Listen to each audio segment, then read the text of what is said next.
अकारण करुणा वरुणालय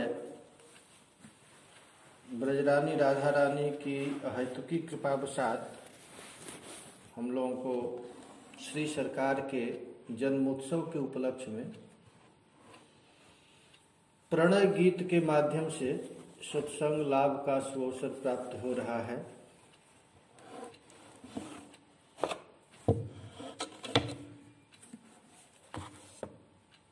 ये प्रणय गीत श्रीमद् भागवत के 10वें स्कंध के 29 अध्याय के 31 श्लोक से प्रारंभ है।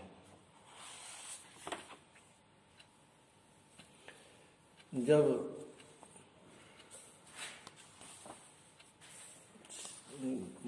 श्याम सुंदर ने बंसी वादन करके ब्रजगोपियों को आवाहन किए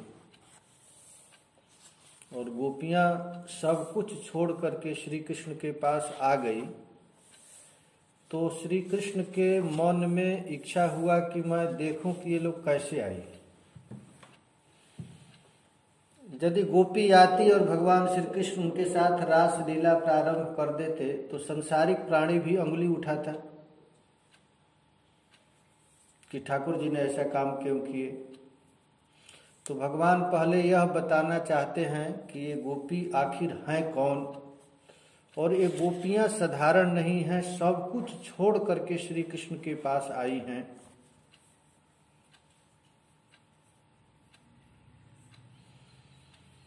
इसको जानने के लिए श्री कृष्ण ने बाधा डाला, मिलने में बाधा डाली। कुछ आचार्य का कहना है कि यदि कोई दो व्यक्ति एक साथ मिलते हैं तो प्रेम के उत्कर्ष को बढ़ाना चाहते हैं तो एक को वाम भाव स्वीकार करना पड़ता है। वाम भाव से पता चलेगा कि प्रेम कितना उत्कृष्ट है। तो प्रायः हमेशा आज से पहले जब भी श्री कृष्ण मिलते थे तो गोपियां रूठती थी और श्री कृष्ण मनाते थे, लेकिन आज गोपी अनुकूल होकर के श्री कृष्ण के पास आई तो भगवान श्री हरि उनकी हृदय के बात को जानने के लिए ये रूठ गए, ये वाम हो गए। और वाम भाव होकर के ठाकुर जी ने धर्म का प्रवचन किया कि तुम लोग हमारे पास यहाँ पर क्यों आई, हे सुमध्यमा, तुम लोगों को पति की ही सेवा करना चाहिए, घर पर ही रहनी चाहिए, तुम यहाँ पर क्यों आई।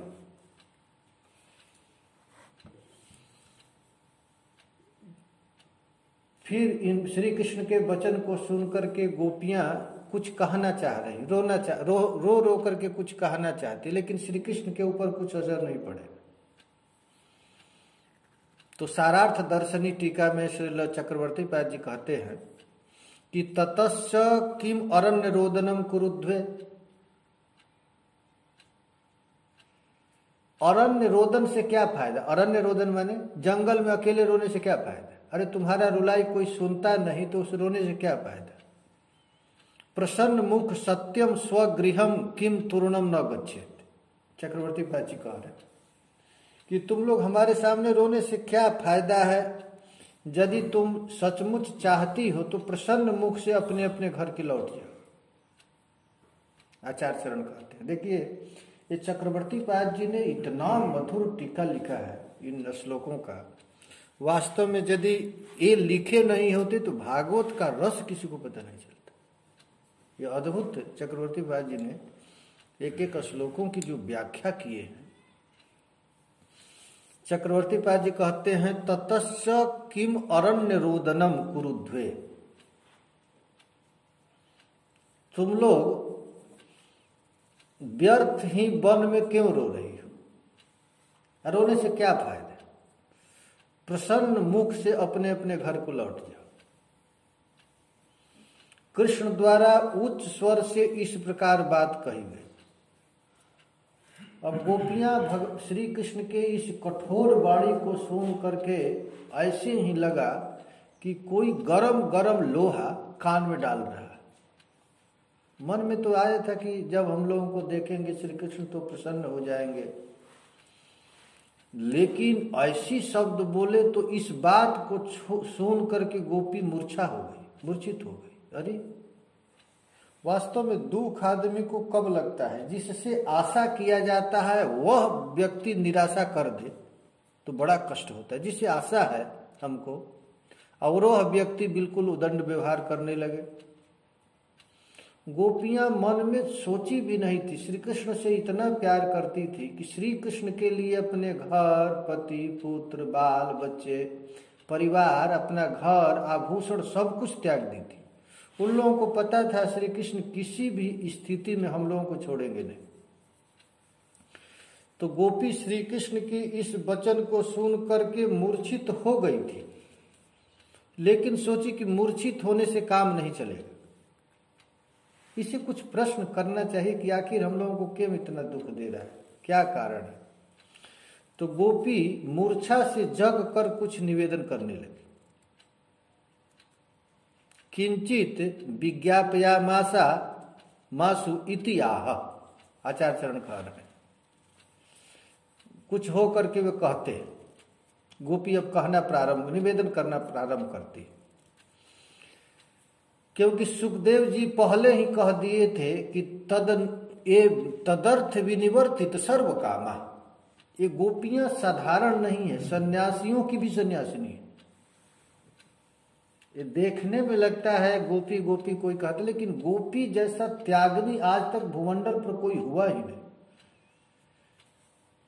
आचार्य चरण श्री चक्रवर्ती पाद जी कहते हैं कि इसके पहले श्री कृष्ण गोपियों से बहुत बार मिल चुके हैं और श्री कृष्ण को प्रियतम रूप में ब्रज गोपियां जानती भी थी। और अभी श्री कृष्ण ने बिना किसी कारण के अचानक कह दिया कि तुम लोग घर लौट जाओ और अपने अपने पति की सेवा करो। गोपियों को यह जो वाणी था बड़ा कठोर वाणी दिखा, किंतु इस प्रकार कहना उनके लिए उचित नहीं था। श्याम सुंदर गोपियों को ऐसे कह दे डायरेक्ट, क्योंकि कृष्ण के लिए गोपियों ने सर्वस्व का त्याग किया था। विनिवर्तित सर्व काम, अन्य काम भी नहीं। यहां पर सुखदेव जी सर्व काम किए, सब कुछ छोड़ दिया। अरे हम कृष्ण से मिल रही हैं, मिलने से हमको नरक मिलेगा, इसका भी उसको परवाह नहीं। संसार की तो छोड़िए, संसार से तो अपमान मिलेगा, मरने के बाद भी हम लोगों को कष्ट होगा, इस बात को भी वे छोड़ दिए। अब संसार में किसी प्रकार के विषय संबंध की उनके हृदय में गंध भी नहीं। गोपियां इस प्रकार सर्व कामा, सब कुछ छोड़ करके आई हैं गोपियां। भगवत सुखार्थ, श्री कृष्ण के सुख के लिए काम को काम न कहना ही संगत है। ये सेवा सुख है, सुखदेव जी ने कहने का यही अर्थ है। और गोपियों रोने के कारण उनका इतना जब कृष्ण इस प्रकार बोल रहे थे तो गोपियां इतनी रोई कि प्राय अंधी सी हो गई। आंख के आंसू बार बार पोंछते पोंछते, नयनन नीर, आंख में थीर रुकता ही नहीं था आंसू, बार बार आंसू बह रहा है। अब ब्रज गोपियां मन में विचार की कि अब अंतिम समय आ गया, अतः एक बार अपने आंख के आंसू को मुख पोंछ करके एक बार श्री कृष्ण के मुख कमल का दर्शन तो कर ले। ये गोपियों के मन में है, दर्शन करके ही मरेगी। गोपी सोचती है कि बस हो गया, लगता है श्री कृष्ण अब हम लोगों को स्वीकार करेंगे नहीं और श्री कृष्ण को छोड़ करके पुनः हम लोग संसार में जाएंगी नहीं, तो चलो एक बार हम लोग देख कर मरे। आँख के आंसू को पोंछी और पोंछ करके कह रही है, हाय प्रियतम होकर भी श्री कृष्ण ने बिना अपराध हम लोगों को यह प्राण दंड दिया है। गोपी मन ही मन कहने लगी कि ये दूसरा कोई कष्ट देसा दूसरी बात है, हम लोग श्री कृष्ण को अपना प्राण निछावर कर दी, सब कुछ श्री कृष्ण के लिए ही हम लोग जी रहे हैं, और ये श्री कृष्ण ऐसा काम किए बिना अपराध, कोई हम लोगों का अपराध भी नहीं और हमें प्राण दंड दिया है। यही श्री कृष्ण के प्रति गोपियों का प्रणय कोप का कारण है। ये प्रणय गीत है ना, तो आचार्य चरण कहते हैं यही है प्रणय कोप। क्रोधित हुई हैं और हम लोग इनके अनुरूप गुणहीन होने के कारण अंग संग के लिए अयोग्य हैं। मन में गोपी सोच रही है कि जरूर श्री कृष्ण के लायक हम लोग नहीं हैं, श्री कृष्ण जैसी हम लोग जितने वे सुंदर हैं उतना हम लोग सुंदर नहीं, हम लोगों के पास वैसा गुण नहीं, हम लोगों को आखिर श्री कृष्ण क्यों स्वीकार करेंगे, इसीलिए हमारा परित्याग कर रहे हैं। ऐसा सोचकर प्रणय कोप का अभाव होने पर भी कुछ प्रणय कोप के आवेश के कारण गदगद वचनों से गोपियों ने अप्रिय की भांति लौटाने वाले श्री कृष्ण से कहना प्रारंभ करते। ये श्री कृष्ण जो लौटा रहे हैं, अब ये गोपियां अब सोची कि लौटा ही रहे हैं, हम लोगों को तो अपने पास रखेंगे नहीं, इसलिए अब कृष्ण से कुछ कह कर ही जाएंगे। हम लोग अंतिम अपना हृदय की बात कह देती हैं। सुने, यदि कहो दोनों पक्ष में प्रेम शून्य है, इसलिए उनका श्री कृष्ण से मन को निवृत्त करना भी कर्तव्य है। गोपियों का मन में सोच रही हैं कि लगता है कि हमारे प्रति कृष्ण का प्रेम शून्य हो गया है, इसलिए वे अनुरक्त और अनुराग से अंधे लोग की भांति बिना किसी विचार के नहीं मान पाते हैं। अब श्री कृष्ण से गोपियां कहना प्रारंभ करती हैं, ये प्रणय कोप से। संरंभ गदगद गिरो ब्रुवतानुरक्ता, पृष्ठम प्रियेतरमिव प्रतिभासमाणं, कृष्णं तदर्थ विनिवर्तित सर्व कामः। सुखदेव जी प्रतिभाषण, श्री कृष्ण ने जो पातिव्रत धर्म का उपदेश दिया था, तो उस उपदेश के बदले में प्रतिभासमाणम, पृष्ठम प्रियेतरमिव प्रतिभासमाणम, कृष्णम तदर्थ विनिवर्तित सर्व कामः। ये गोपियां क्या हैं तो कहते हैं कि कृष्णम तदर्थ विनिवर्तित सर्व कामः, कृष्ण के लिए ये ब्रज गोपियों ने सारा कुछ छोड़ दिया, सब कुछ छोड़ करके आई है। नेत्र से रो रही हैं, आंख में आंसू टिक नहीं रहा है, बार बार आंख से आंसू गिर रहा है। और संरंभ गदगद गिरो ब्रुवतानुरक्ता, ये गोपी लोग अब कृष्ण से इस प्रकार कहना प्रारंभ कर दिया, हाय हाय ये क्या अनर्थ हो गया, देखो तो सही सखी क्या हुआ, ये हम लोगों को ऐसे कष्ट दे रहे हैं। तो अनुरक्ता अति अनुरागांधा ही विचारम न सहंतम इति भाव। ये अनुराग में अंधे होकर के, अनुरागी लोग अंधे ही हो जाते हैं, अनुराग से अंधे लोग किसी भी विचार को नहीं मान पाते। तो अब गोपियां कहने लगी, भागवत है सबके पास, तब ये श्लोक गाना है। गोप्यः ऊचुः, गोपियां कह रही, मैवं विभोर्हति भवान् गदितुं नृशंसम्, संतज्य सर्व विषयांस्तव पादमूलम्, भक्ता भजस्व दुर्वग्रहमां त्यजास्मान्, देवो यथादि पुरुषो भजते मुमुक्षुन्। गोप्यः ऊचु मैवं विभोर्हति भवान् गदितुं नृशंसम्, मैवं विभोर्हति भवान् गदितुं नृशंसम्। सब लोग एक स्वर से बोलिए, संतज्य सर्व विषयांस्तव पादमूलम्, संतज्य सर्व विषयांस्तव पादमूलम्, भक्ता भजस्व दुर्वग्रहमात्यजास्मान्, भक्ता भजस्व दुर्वग्रहमात्यजास्मान्, देवो यथादि पुरुषो भजते मुमुक्षुन्, देवो यथादि पुरुषो भजते मुमुक्षुन्।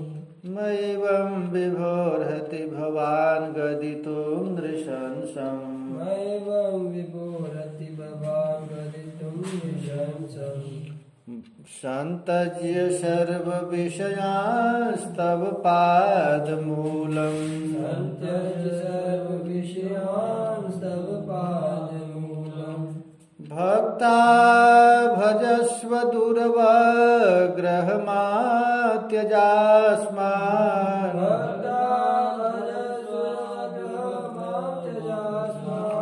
देवो यथादिपुरुषो भजते मुमुक्षुन् देवो यथादिपुरुषो भजते मुमुक्षुम्।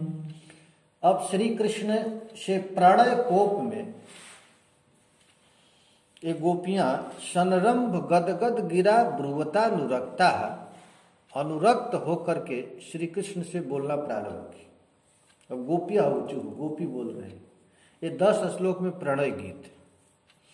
गोपी कह रही हैं कि हे विभो तत्रापि महात्म ज्ञान विस्मृत अपवाद। श्री कृष्ण को ये साधारण ग्वाल बालक नहीं समझ रहे। साधारण ये नहीं समझ रही जैसे हम लोगों के कुल में कोई बालक। वो कहती है हे विभो। विभो का अर्थ होता है सर्वव्यापी, सबके हृदय के बात जानने वाले। आप सब कुछ जानते हैं। हमारे हृदय में आपके प्रति कितना प्रेम है, इसको आप जानने के लिए हम लोगों को इतना कष्ट दे रहे हैं, ये ठीक बात नहीं है। आप जानते हैं, आप विभु हैं। प्यारे, ओ प्यारे कृष्ण, तुम सर्वव्यापी हो, इसलिए हमारे हृदय की बात हुई खूब अच्छे से जानते हो। तुम्हारे द्वारा इस प्रकार के निष्ठुर वचन कहना उचित नहीं है। हे विभो, हे नृशंस, ऐसी कहना ठीक नहीं है। हम लोग सभी विषयों का परित्याग करके केवल तुम्हारे चरणों से ही प्रेम करने के लिए या प्रेम करने वाली सेविकाएं हैं। यद्यपि इसमें संदेह नहीं है कि तुम स्वतंत्र और हठीले हो तथा तुम पर हमारा कोई बस नहीं है। तथापि जैसे आदि पुरुष भगवान नारायण कृपा पूर्वक संसार बंधन से छूटने की इच्छा रखने वाले जनों का मनोरथ पूर्ण करते हैं, वैसे ही तुम भी हमें अपना चरण सेवा प्रदान कर हमें स्वीकार करो, हमारा त्याग मत करो। ये गोपियां कह रही। इस श्लोक के टीका में भावार्थ दीपिका में श्रीधर स्वामी पाद कहते हैं हे नृशंस। नृशंस कहते हैं निष्ठुर, क्रूर को। दूसरा कोई कुछ कष्ट दे ये तो दूसरी बात है, लेकिन तुम प्यारा होकर के इतना दुख दे रहे हो। हे नृशंसम, हे क्रूर, हे निष्ठुर, हे नृशंस निष्ठुर, हे दुर्वग्रह। दुर्वग्रह का अर्थ होता है ये हठीला, माने हट हम कह रहे हैं कि ये काम करो, नहीं करना है, हम करेंगे, हठीले, ये दुर्वग्रह। स्वच्छंद विहार करने वाले। हम लोगों ने सर्वस्व त्याग करके तुम्हारे चरणों की सेवा की है, ये श्रीधर स्वामी कहते हैं। हे दुर्वग्रह, हे स्वच्छंद, तव पाद मूलम भक्ता। हम लोग कैसी हैं तो आपके भक्त हैं। तव पाद मूलम, आपके चरण कमल की हम लोग सेविका हैं।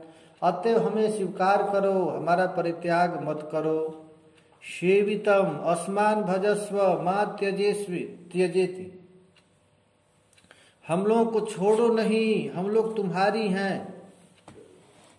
इस प्रकार ये ब्रजबालाएं श्री कृष्ण से कह रही हैं। वैष्णव तोषणी टीका में श्रील जीव गोस्वामी पाद इस श्लोक की टीका में कहते हैं गोप्य ऊंचू इति। गोपियां इस प्रकार कहने लगी। तत्रैव विवेचनीय।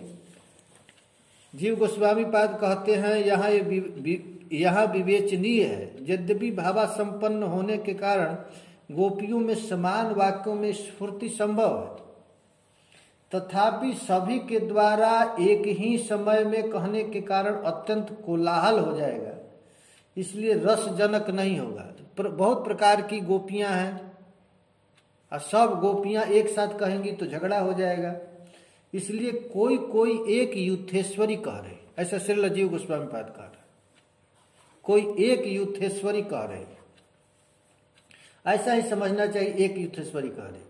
गोपियों का ये वचन एक ही साथ उच्चारित हुए ये उन महावाक्यों की समाप्ति अथवा उपसंहार में है। जैसे एक ही साथ नहीं है, सबका उत्तर देना है।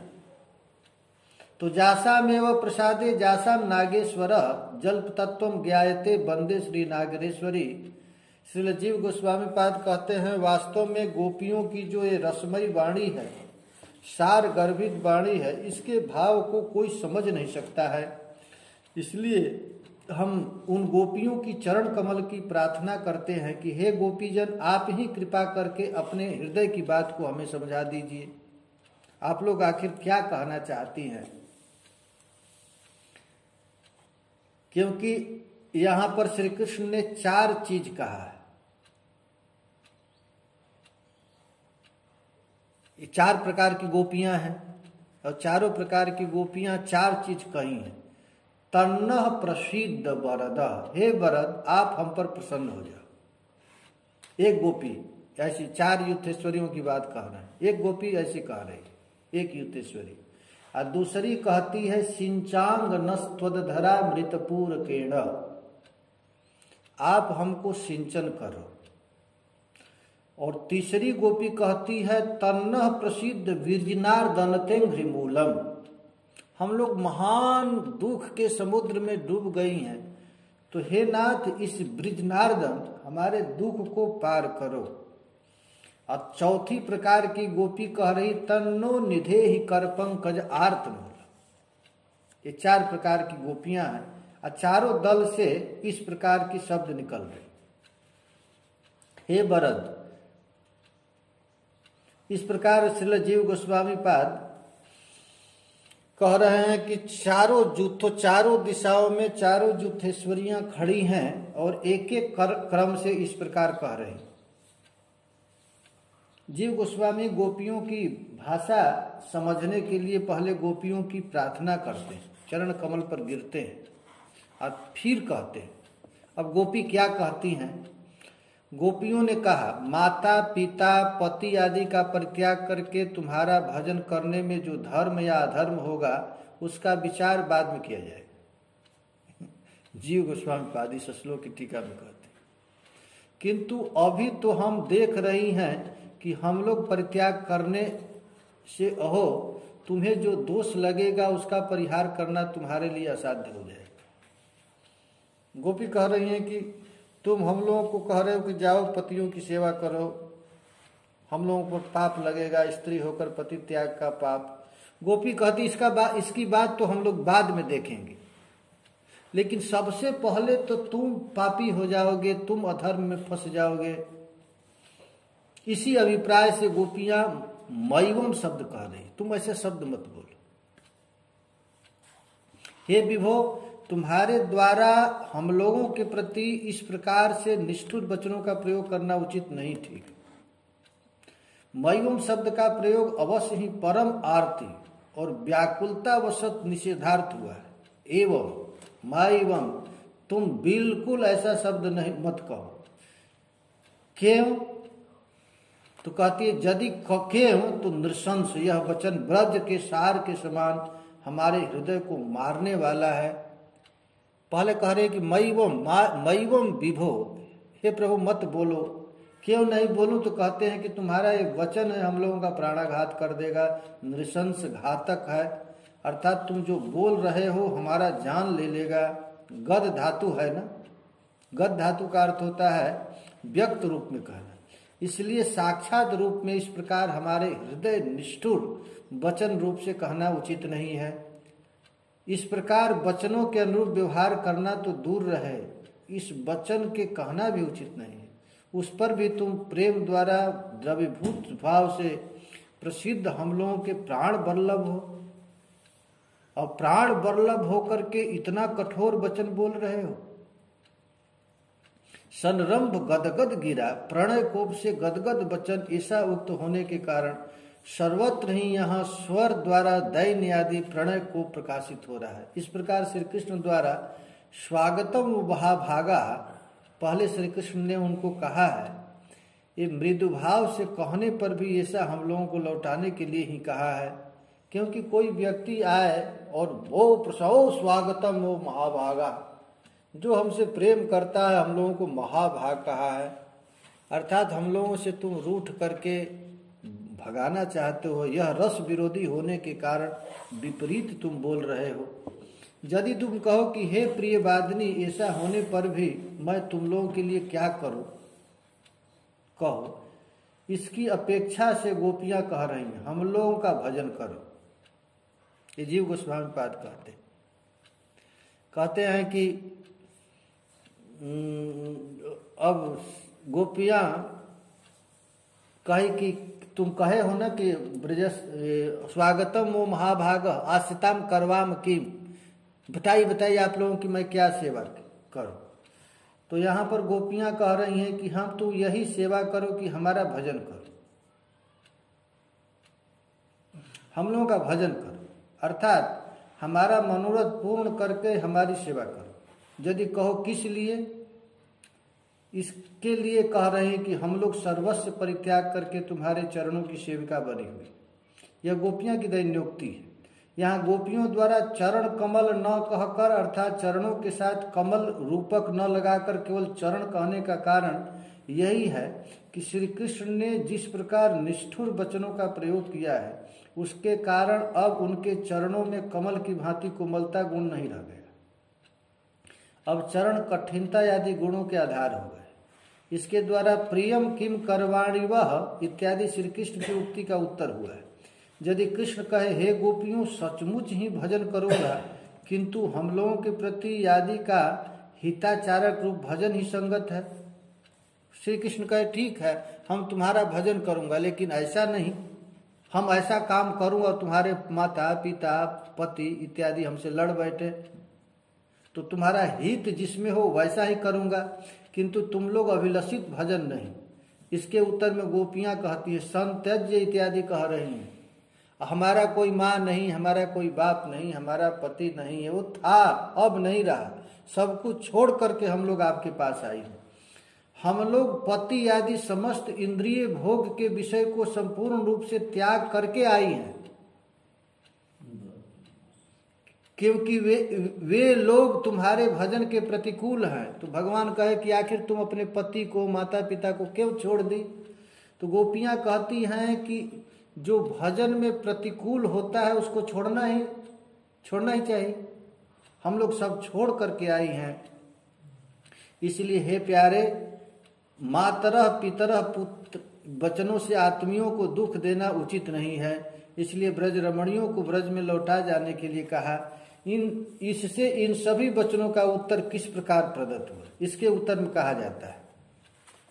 अब ये गोपियां कह रही, तात्पर्य यह है कि श्री कृष्ण ने कहा कि तुम लोग यहाँ से चले जाओ, और गोपियां अब कह रही हैं कि प्यारे अब हम लोग जा नहीं सकती हैं, क्योंकि शास्त्रों में तो बार बार यही कहा गया है कि एक बार जो तुम्हारे चरण शरण में आ जाए वो लौट कर पुनः जाता नहीं।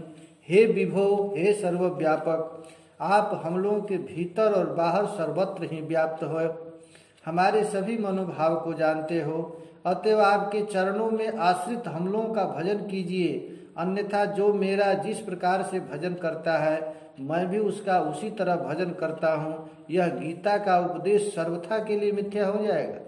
आपने भगवत गीता में उपदेश दिया है, जे यथा माम प्रपद्यन्ते तांस तथैव भजाम्यहम्, यह तो मिथ्या हो जाएगा।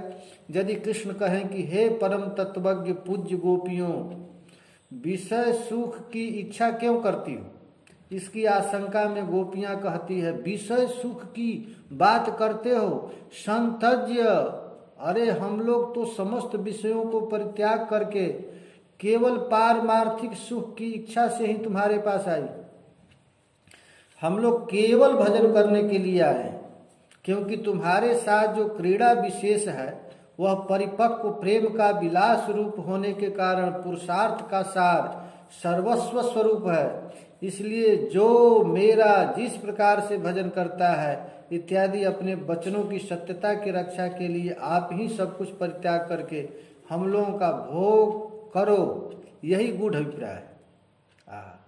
हम भक्त हैं, भक्ता भजस्व कहीं है ना। भक्त बनने में, चावल बनने में कितना कष्ट होता है। चावल बनाइए, धान को पहले ओखरी में कूटा जाता है। हम लोग भी, समाज हमको बहुत कूटा, ऐसे हम महात्मा नहीं बनी है। हम लोग की कितना बेइज्जती हुआ है चारों तरफ से, ऐसा कूटे लोग कि हम लोगों का जो छिलका है वो निकल गया, चावल धान का छिलका निकल गया। और फिर इसके बाद गरम गरम पानी में उबाला गया, और उबालने के बाद भी दो चावल सटा नहीं, अलग अलग ही रहा। हम भक्त हो गई हैं, सब कुछ परित्याग करके हम लोगों को भोग कर सकते हो, यही गूढ़ अभिप्राय। हे दुर्वग्रह, हे स्वेच्छाचारिणी, आपकी जैसी इच्छा है वही कर सकते हो, इसमें आपको किसी प्रकार की अपेक्षा नहीं है। किंतु शरणापन, हम लोगों को त्याग मत करो, हम लोग आपके शरण में हैं। शरणागत को जो त्यजहि, देखो भाई, जो शरण में आ जाता है उसको यदि त्याग करता है तो महाराज उसके मांस को गिद्ध भी नहीं खाते हैं। रामचरितमानस में भगवान राम कहे हैं, शरणागत को जो त्यजहि हित अनहित को जाए। इसलिए गोपियां कहती हैं, हे प्यारे, हम लोग सब कुछ छोड़कर तुम्हारे शरण में आई हैं, हम लोगों को त्यागो नहीं। यद्यपि परमेश्वर होने के कारण अधर्म आपका स्पर्श नहीं कर सकता, तथापि श्रुतियों ने आपको सत्य संकल्प कहकर घोषणा की है। भक्तों के संकल्प को पूर्ण करना ही आपका प्रतिज्ञा है। हम लोगों का त्याग करने से श्रुति के वाक्य में विरोध उपस्थित हो जाएगा, क्योंकि श्रुति वाक्यों की प्रतीक्षा भंग करना अत्यंत अनुचित होगा। सर्व विषयान, समस्त विषय साम्राज्य आदि को लेकर यहाँ तक कि वैकुंठ की पदवी समूह तक का भी त्याग करके आई हैं। ये बात नहीं कि हम लोग छोड़ करके आई हैं तो हम लोग स्वर्ग में जाएं, वैकुंठ, सब कुछ आपका अमुमुक्षुन अर्थात त्याग करने में अनिच्छुक और असमर्थ इन अनन्य जनों को आप भजन करो, अर्थात हमें स्वीकार करो। यह अर्थ ते शब्द की द्वितीया में षष्ठी विभक्ति करके हुआ है, अथवा ते शब्द में चतुर्थी विभ्रांत होने से अर्थ होगा आपके लिए अथवा आपको प्राप्त करने के लिए। मुमुक्षु जन, अनन्य जन का भी भजन कीजिए, क्योंकि आप देव अर्थात पूज्य हैं, अन्यथा आपका देवत्व सिद्ध नहीं होगा। एक तो जगत देव, उस पर भी यथावत संपूर्ण रूप से आदि पुरुष भगवान अर्थात आप स्वयं भगवान हैं। इसलिए गोपियों की भांति मैवं विभोर हति भवान, इस प्रकार के कठोर वचन बोलना तुम्हारे लिए उचित नहीं है। इत्यादि वचन के समान वचन पहले यज्ञ पत्नी भी कहे थे, किंतु इस प्रकार के पद्यानुवाद सादृश्य केवल प्रार्थना की ही समझनी चाहिए, सर्वांश में नहीं। स्वभावतः वैदग्ध मंडिता गोप ललनाओं के दुख में जो प्रार्थना है उसमें निषेधार्थ भी देखा जाता है। जैसे इसी प्रकार गोपियां कहती हैं, इस प्रकार कुछ प्रिय कार्य करो, हमारे साथ कुछ बात करो इत्यादि निष्ठुर वचन कहना तुम्हारे लिए उचित नहीं है, क्योंकि समस्त विषयों को परित्याग करके तुम्हारे चरणों की सेविका बनी हुई हैं। हे दुर्वग्रह, स्वच्छंद होकर भजन करो। अस्मान, हम लोगों का सर्वांश रूप में त्याग मत करो। प्रभु भक्तों को ही स्वीकार करते हैं, अभक्तों को नहीं। इस विषय में देव इत्यादि द्वारा दृष्टांत दे रही हैं। इस अर्थ में जो ऐश्वर्य उक्ति व्यवहार हुआ है वे वास्तव में परिहास सूचक ही है, यही अर्थ व्यक्त है। अर्थात इस निषेधार्थ में समस्त परिहास और गोपियों के हृदय के भाव ही प्रकाशित हुए हैं। इस प्रकार इस श्लोक में ये जीव गोस्वामी पाद इस श्लोक की टीका में कहते हैं। अब चक्रवर्ती पाद जी क्या कहते हैं? चक्रवर्ती पाद जी कहते हैं, अस्मान धर्म बुद्धिश्यास स्वयं पाप राशि चिकीर्षु। चक्रवर्ती पाद जी कहते हैं, अरे देख देख ये कृष्ण को तो देखो, हम लोगों को धर्म का उपदेश दे रहा है और अपने पाप कर रहा है। ये चक्रवर्ती पाद जी कह रहे हैं, तुम हम लोगों को तो धर्म का उपदेश दे रहे हो और स्वयं प्रचुर पाप का अनुष्ठान कर रहे हो। तो भगवान कहे कि हम क्या पाप कर रहे हैं, यह तुम्हारे लिए अनुचित है। इसी अभिप्राय से गोपियां कहती बस महात्मा हो, यदि धर्म के ठेकेदार हो, धर्म की स्थापना के लिए यदि तुम्हारा अवतार हुआ है तो दूसरों को क्यों उपदेश दे रहे हो, खुद तो धर्म का आचरण करो। गोपियां कह रही हैं ये तुम्हारे लिए उचित नहीं। इसीलिए गोपियां यहाँ कहती हैं विभो, हे विभो, कठोर वचनों का प्रयोग करके हमारी हत्या रूप पाप कार्य क्यों कर रहे हो। निष्ठुर अर्थात साक्षात मारने वाले के समान तुम हमारे प्रति जो निष्ठुर वचन रूप बाण छोड़ा है, तुझको पता है इतना देर तक तुम प्रवचन किया है, उसमें तो कितने लोग मर गई होती। इतना कठोर शब्द बोला है, निश्चय ही हम लोगों का देहांत हो गया होता और हम लोग शरीर त्याग कर जमपुरी में गमन करेंगे, किंतु तुम्हारे द्वारा उपदिष्ट ब्रज में गमन नहीं करेंगे। गोपियां कह रही हैं कि कुछ भी कर हे लाला, कुछ भी जो तुम्हारी इच्छा है वो कर लो, लेकिन हम लोग पुनः लौट करके संसार में जाने वाले नहीं हैं। भले मर कर जमराज के पास चली जाए। हम लोग संख्या में करोड़ों हैं और इन करोड़ों स्त्रियों का वध का पाप तुमको लगेगा। ये पाप कर रहा है ना। तुम धार्मिक रूप से प्रसिद्ध नंद महाराज के पुत्र होकर इस प्रकार पाप कार्य कर रहे हो, यह तुम्हारे लिए उचित नहीं है। यदि तुम्हें हम स्त्रियों के वध का पाप ग्रहण की इच्छा नहीं है तो तुम हम लोगों का भजन करो। ऐसा श्रील चक्रवर्ती पाजी कहते हैं। अर्थात हमें ग्रहण करो। हम लोग जिस प्रकार समस्त विषयों का परित्याग करके तुम्हारा ही भजन करती हैं, उसी प्रकार तुम भी समस्त विषयों को परित्याग करके केवल मेरा भजन करो, क्योंकि तुम्हें ही भगवद गीता में उपदेश दिया है, जे जथा माम प्रपद्यन्ते तांस तथैव भजाम्यहम्। अन्य विषय न कह करके सर्व विषय कही हैं गोपियां। अंग संग विषय नहीं है, श्री कृष्ण का अंग संग विषय नहीं। यदि कृष्ण कहे कि हे कामनियों, अपने अपने पतियों के द्वारा क्या तुम लोगों के काम की निवृत्ति नहीं हुई है, जो उनका परित्याग करके मुझ में आसक्त हो रही है। ऐसा यदि श्री कृष्ण कहे तो इसलिए बतला रहे हे दुर्वग्रह। हे दुर्वग्रह शब्द का अर्थ होता है दुह अर्थात दोष युक्त, अवग्रह अर्थात जल की वर्षा का प्रतिबंध, अर्थात वर्षा की अभिलाषा करने वाले किसान के प्रति जो मेघ जल वर्षा के स्थान पर विष वर्षण करता है, उस मेघ को दुर्वग्रह कहते हैं।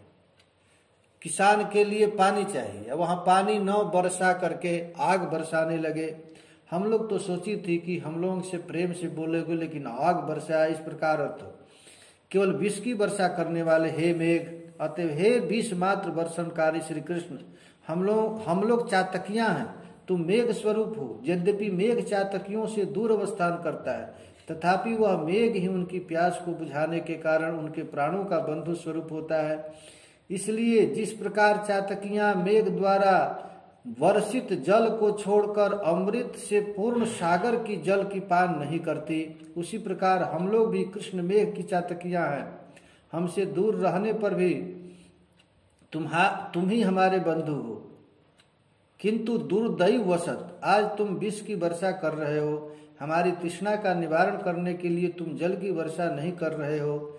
अवग्रह वशात यदि तुम में जल वर्षण करने की इच्छा नहीं है तो जल की वर्षा मत करो, इससे हमें दुख नहीं है, किंतु यह निश्चित रूप से जान लो, तुम्हारे द्वारा वर्षित इस विष का पान करके हम लोग मृत्यु भले ही स्वीकार कर लेंगे, तथापि तृष्णा का निवारण करने के लिए अन्यत्र कहीं नहीं जाएंगे। देखिए एक निष्ठा है ब्रजगोपियों की। ये ब्रजगोपियां कह रही हैं कि हे प्यारे, अब कुछ भी हो जाए, हम लोग सब कुछ छोड़ करके तुम्हारे पास आई हैं, कुछ भी हो जाए तुझको छोड़कर हम लोग नहीं जाएंगे, भले तू विष वर्षण करो।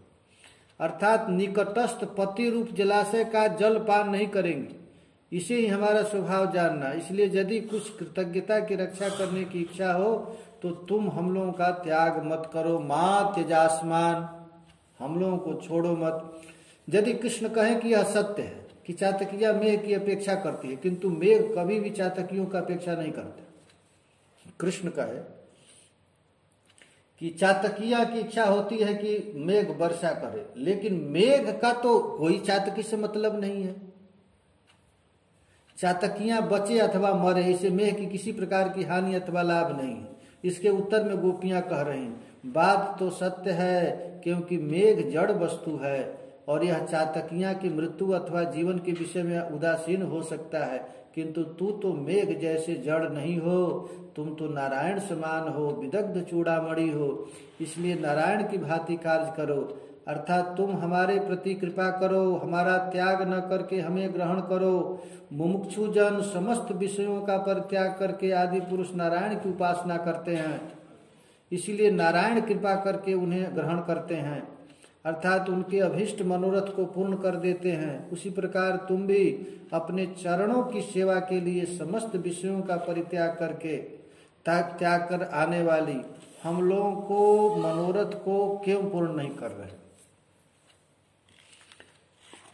गोपियां इस प्रकार भगवान श्री हरि से कहने लगे। ये श्लोक है, पहला श्लोक में ये गोपियां इस प्रकार निवेदन कर रही हैं। क्या निवेदन कर रही हैं, इस बात को जानने के लिए महाराज ये सूखा केवल श्लोक पढ़ने से समझ में नहीं आएगा, इसलिए रसिक महापुरुष के अनुगत होकर ही समझा जा सकता है। ये रसिक लोग कितना डीप अंदर जाकर के एक एक श्लोक का गूढ़ अर्थ करते हैं। गोपी इस प्रकार कह रहे, गोप्य ऊचु मैवं विभोर्हति भवान् गदितुं नृशंसम् संत्यज्य सर्व विषयास्तव पादमूलम् भक्ता भजस्व दुर्वग्रहमात्यजास्मान् देवो यथादि पुरुषो भजते मुमुक्षुन् देवो यथादि पुरुषो भजते मुमुक्षुन्। आज श्लोक हम लोग एक ही यहाँ पर पढ़े, कल से ठीक करेक्ट टाइम से करेंगे।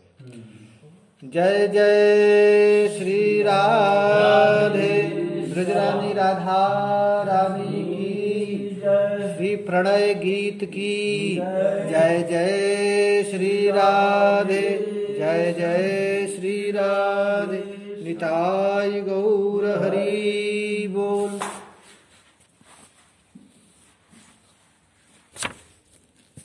निताय गौर हरि बोल।